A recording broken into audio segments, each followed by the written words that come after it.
Hello ladies and mental gen, and welcome to another replay cast. Today we are looking at the game in the Grille 15, the tier 10 German tank destroyer. Playing on Ensk, pretty, well, kind of medium tier 10 game. I mean, it's pretty standard for tier 10s. We got like, what, around 5 or 6 of them per team, plus some arty shitters as well.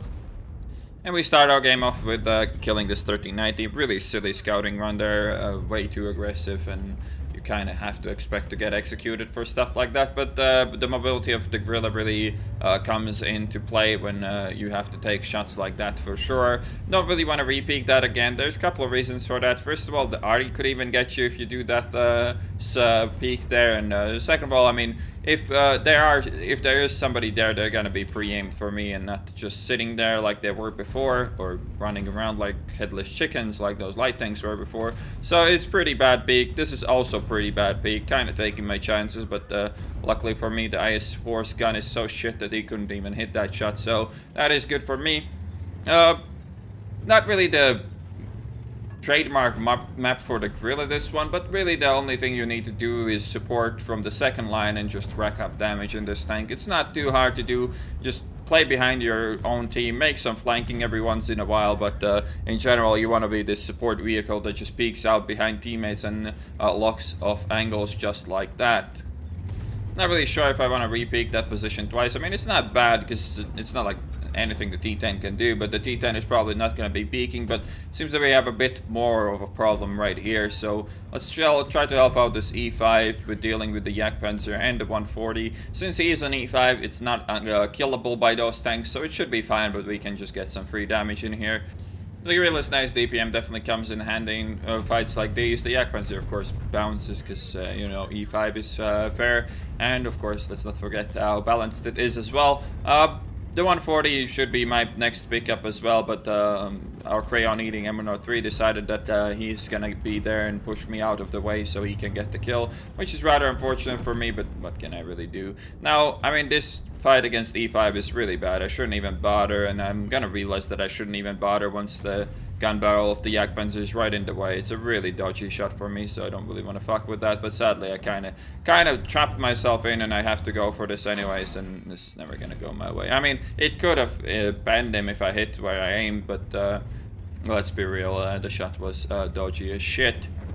But again, using that great mobility of the Grille, which is one of the reasons why I consider it, well, one of the things they could do to this tank to make it more balanced with the rest of the TDs, aka more shit like the rest of the TDs, is to nerf the mobility a bit, because this tank really does shift a bit too much. I mean, the way you can just flank and move around the map with a TD that does 750 per shot is pretty damn ridiculous, if I may say so myself. And now, this is a pretty shitty play. I didn't actually realize that, well, I couldn't see that there's some destructible objects in the way, so I did get shot in the face there. Wouldn't be a bad trade if I didn't take this shot as well, but I did take that shot as well, so it ended up being pretty shitty for me.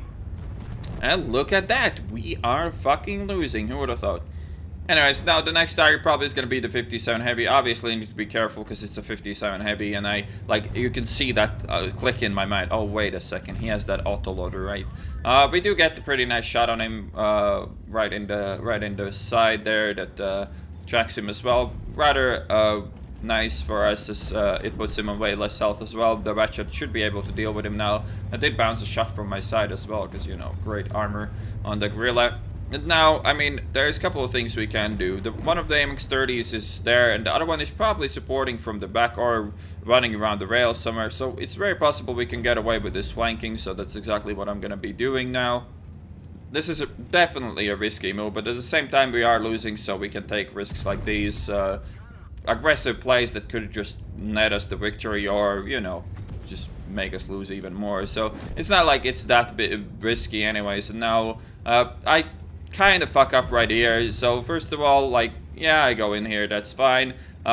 Then again, I see that the Jagdpanzer is there, and you can see that the traverse of the Grille is definitely one of its biggest weaknesses. Now, the IS-4 is playing like an absolute idiot, so there's nothing we can do about that. I never should have peeked out here. That is really stupid. I mean, we saw the MX-30 on the map moving this direction, but I'm just kind of got fucked by my traverse and couldn't really get around this place properly. Well, I could, I just didn't want to fuck with it for so long. I clearly can make the I can clearly fit on the left. Grille isn't that fat, so yeah, this is definitely what I should have done before as well, instead of getting shot. And what's really annoying about getting shot there is that it did put me on one shot, and this is also really bad because I could have gotten the shot there, but the bushes prevented me from actually seeing where the 1390 was. In any case, moving up here now, not really, well, now I realize that I will be able to shoot that AMX 30, and that works out perfectly for me. Really clutch shot there, really lucky to hit it.